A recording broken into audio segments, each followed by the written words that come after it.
Bonsoir à toutes, toujours enchantée et ravie de partager avec vous des aventures littéraires. Et pour m'accompagner dans ce tourbillon, j'ai toujours à côté de moi mon acolyte Koulsoum. Bonsoir Koulsoum. Bonsoir Kelly et bonsoir à notre invité Nikos Tipounov. Bonsoir Nikos. Bonsoir à vous. Alors Nikos Tipounov, vous n'êtes pas un débutant en la matière. Non. Un peu, si. Un petit peu, alors rien qu'un petit peu, alors juste pour qualifier ce début, on va simplement rappeler votre bibliographie. Enfin, alors donc vous avez écrit Vaisseau Planète, c'est ça. Oui. C'est une saga futuriste en 2 tomes. Ensuite, en 2023, a suivi une autobiographie qui s'intitulait Michel et son jardin d'Éden, voilà. Et donc là, vous nous revenez en débutant, bien évidemment. vous venez avec votre roman Les Protégés Genèse, c'est bien ça. Voilà, ça. Alors, donc moi, ma première question, Protégés Genèse, le titre déjà. Alors, vous nous avez habitués à des titres qui sont déjà, qui portent déjà les romans, comme Les Vaisseaux, donc portaient déjà cette histoire futuriste. Michel portait déjà des prémices de Nikos, mais alors Protégés Jeunesse, d'où vous vient ce titre, cette idée? Eh bien, cette idée me vient du rapport que l'on a entre les humains et certains animaux. Il y a des animaux qu'on a l'impression de protéger, alors qu'on leur demande d'être nos protecteurs. D'accord. Souvent, par exemple, les chiens. Oui, c'est basique. Et si on rencontre des animaux qui ont l'instinct de protection, tout simplement, eh bien, les gens qui croient les protéger se rendent compte que petit à petit, mais pas toujours, que finalement, les protecteurs, ce n'est pas toujours ce qu'on pense. Ben oui, évidemment. Donc, cette histoire débute à la frontière du Brésil et de la Guyane française avec une découverte un peu irréelle. Irréelle, ouais. Voilà. Tout à fait. Oui. Et donc là, on retrouve votre écriture un peu des autres, cette imagination là débordante. On retrouve un peu ça dans cette histoire d'articles, de journalistes, canulars ou pas canulars, qui va donc nous emmener vers ces animaux qui sortent. Voilà. Alors ma question, ces animaux, vous les avez déjà trouvés quelque part ou ils sortent vraiment de votre imaginaire ou c'est un mélange? C'est un mélange, c'est une construction entre mes chiens, que j'ai beaucoup aimés, des animaux comme les cétacés, en particulier les dauphins ou les chauves-souris, qui communiquent entre eux, qui savent parler, un langage qu'on ne sait pas décoder. Oui. Et qui ont des tas de capacités que l'on découvre petit à petit, mais pour lesquelles on n'est pas toujours très apte à comprendre ce qui se passe. Effectivement. Donc en fait, ce qui est intéressant dans votre bouquin, c'est vraiment la double intrigue. Alors on a donc en parallèle ce professeur qui découvre justement ces animaux qu'on a du mal à qualifier. On ne sait pas si c'est des animaux domestiques, ils ont ce côté assez sauvage, en même temps ils ont ce côté assez docile. Et puis on a en parallèle cette dame, Dona Marina, voilà, avec elle on va un peu au Brésil. Justement, donc la question c'est pourquoi en fait avoir mené cette double intrigue dans le rapport avec ces animaux et justement la thématique de la protection. Qui protège qui? Pourquoi? Comment? Oui, c'est le problème des rapports habituels entre humains et animaux qui vont varier complètement en fonction de la situation, en fonction des préoccupations de chacun. Le professeur, on lui annonce qu'il y a des animaux inconnus qui arrivent, il saute dessus. Bien sûr. Mais lui, uniquement dans un but, on va étudier, on va faire une description. Scientifique, ouais. Et de l'autre côté, Marina qui découvre ces animaux qui ont déjà été attrapés, qui sont dans une cage. Et quand elle approche, eh bien, tout d'un coup, elle se sent pleine d'amour pour ces animaux. Et elle a envie de les sauver. Voilà, c'est deux approches complètement différentes pour les mêmes animaux, finalement. Et puis dès le prologue, on part en voyage. En fait, on vous suit à Belém, on vous suit à Macapá, on vous suit sur l'Oyapock. Moi, ça m'a fait rappeler des instants de vie dans ces endroits-là.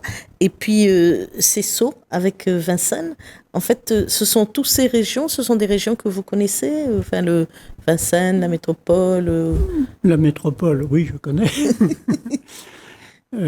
Par contre, le Brésil, la Guyane, c'est essentiellement mes lectures, mes films.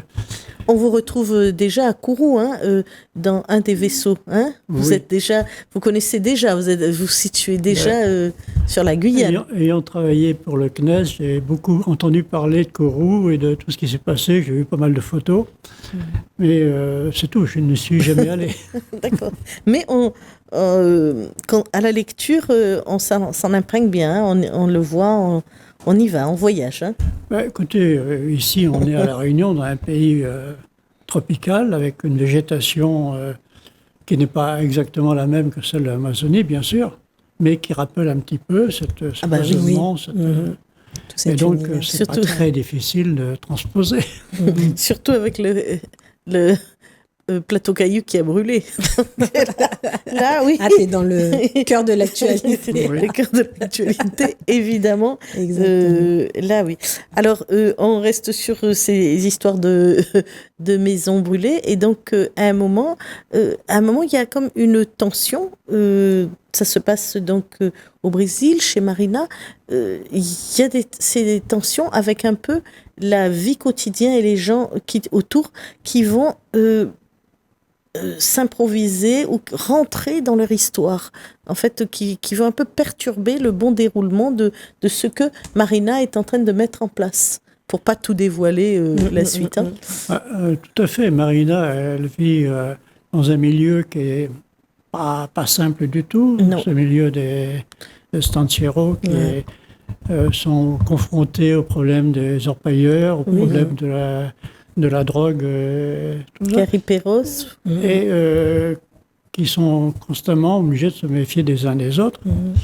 Et c'est là que mes animaux peuvent intervenir, parce que eux, ils ressentent ceux qui sont amis ou ceux qui ne sont pas ennemis. Oui.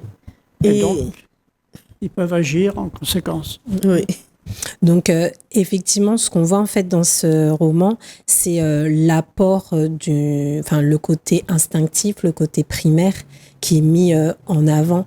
On parle de Marina, on a l'impression que dès qu'elle rencontre ces animaux-là,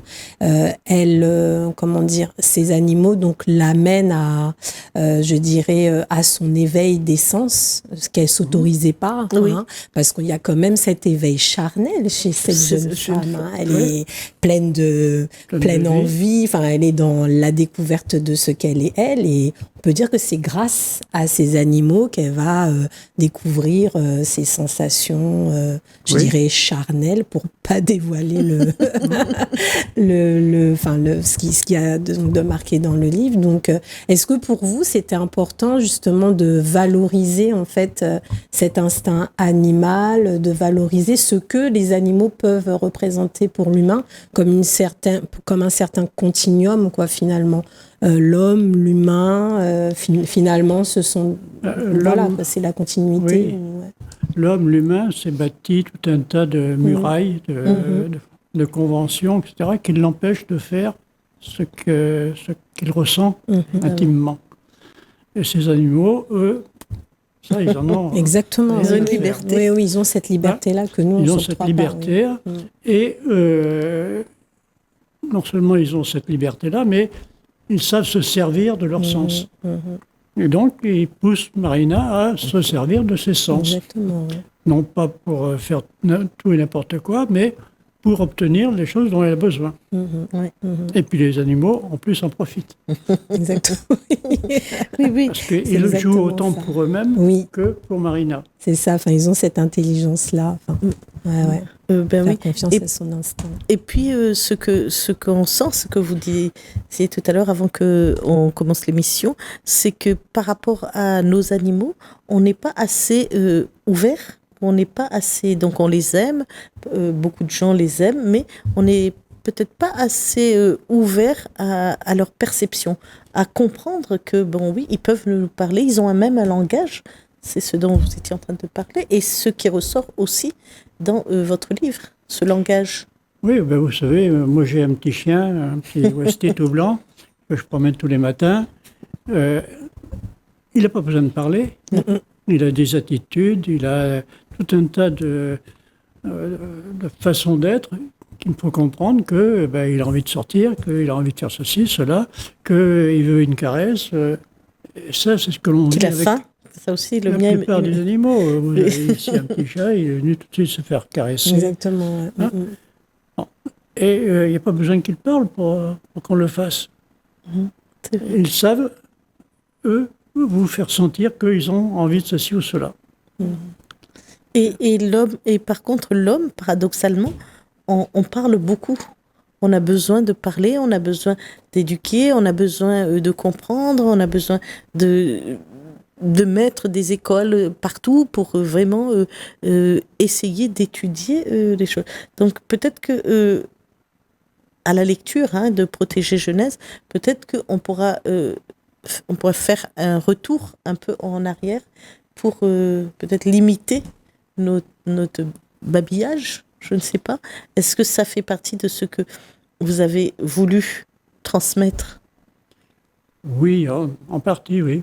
Apprendre à se servir de ses sentiments, de ce que l'on est, pour faire les choses de manière plus simple et peut-être plus directe. Bon, après, la difficulté, c'est de savoir doser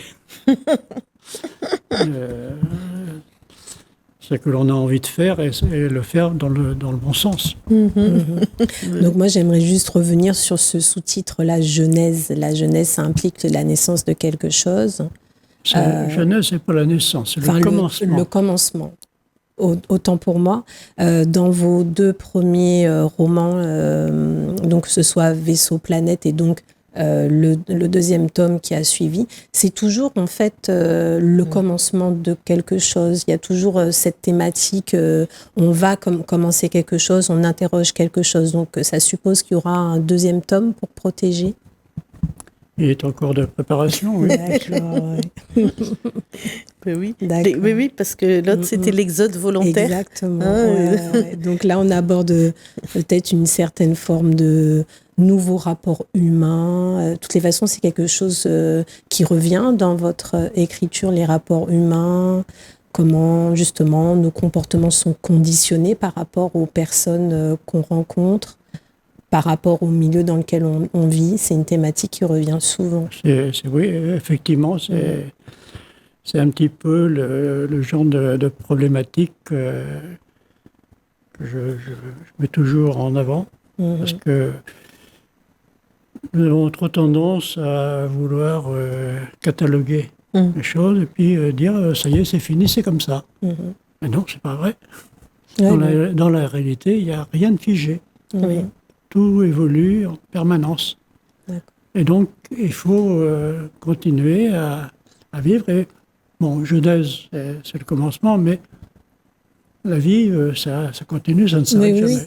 C'est des successions de cycles. Quand ça s'arrête, c'est trop tard. Oui, c'est sûr. Mais on le sent bien à un moment là, avec ces maisons qui brûlent, ces hommes qui sont affolés, tout ce tourbillon là.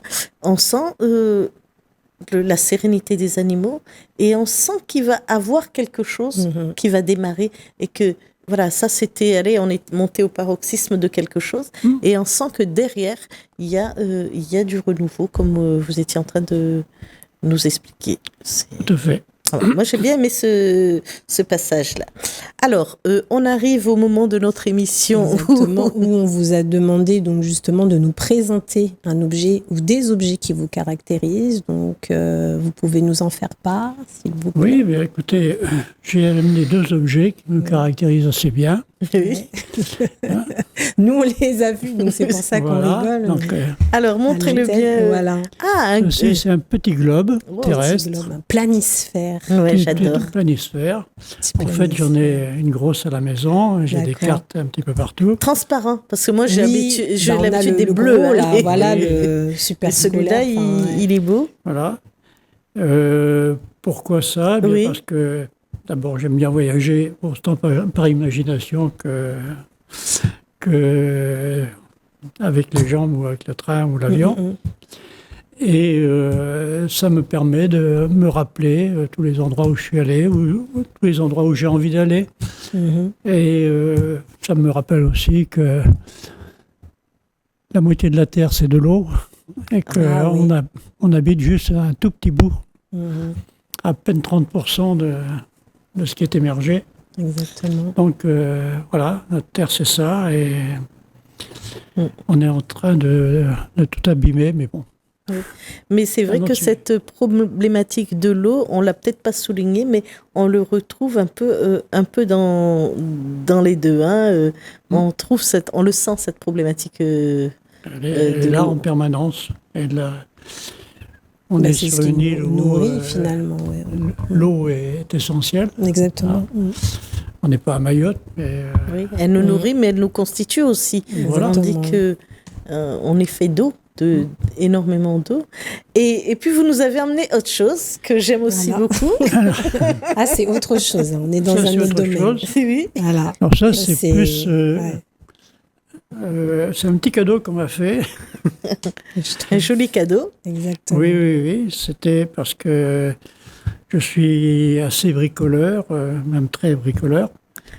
Et Oui, le marteau, la sueur. J'aime bien la Exactement. sueur, justement.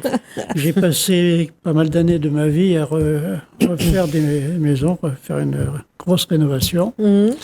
Et voilà, on m'a dit, voilà, t'es comme ça, toujours comme ça. Un outil à la main et puis en train de travailler.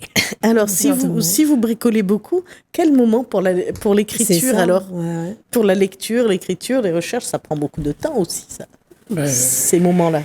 oui, il faut vivre, il faut manger, il faut boire, il faut, Oui, faut dormir. effectivement. C'est une question d'organisation. Je suis complètement désorganisé, alors je fais ça quand ça me plaît. C'est bien de pouvoir être désorganisé. Ouais. Ça, c'est vraiment C'est un luxe, Oui, hein. c'est une qualité hein, de vie. Parce qu'on ne peut pas tous l'être. Non. Non, mais ça me permet effectivement de lire 3 ou 4 livres à la fois. Waouh. Et vous mêlez pas Voilà. les pinceaux? Non. D'accord. Ah ouais. Alors moi, non, deux Moi, à la je rigueur. pourrais pas, ouais. mais pas Personnellement, plus moi, que je 2. pourrais pas. Non, je passe de l'un à l'autre en fonction des Des moments, des envies. Il y a des livres, tout d'un coup, ça m'embête parce qu'il y a un passage qui me Qui vous laisse de gêne. côté. Je reviendrai dessus 8 jours ou 3 semaines plus tard. D'accord. Et ces derniers temps, vous étiez en train de lire. Qu'est-ce que vous étiez en train de lire? Ces derniers temps, les derniers. Je lis un livre de M. Plotin avec Boris Cyrulnik D'accord. sur le problème de la Pas facile résilience à- des vieux. Oui, pas facile à lire. Oui. Question d'habitude. Oui. Je lis... Genre d'essai un peu, c'est plus Je difficile. reviens un petit peu à mes origines en lisant le livre de Mikhail Tchorkov, Mmh. Le don paisible, sur Voilà. les contacts du don dont je suis issu. C'est bien. Je lis un livre de Elena Ferranti. Ah oui, ça je lis aussi. J'ai lu leur saga. La vie mensongère des adultes. J'ai lu leur saga, donc Ouais, l'ami prodigieuse. Oui. Ouais. Bon, et puis, il doit y avoir un autre qui traite par là.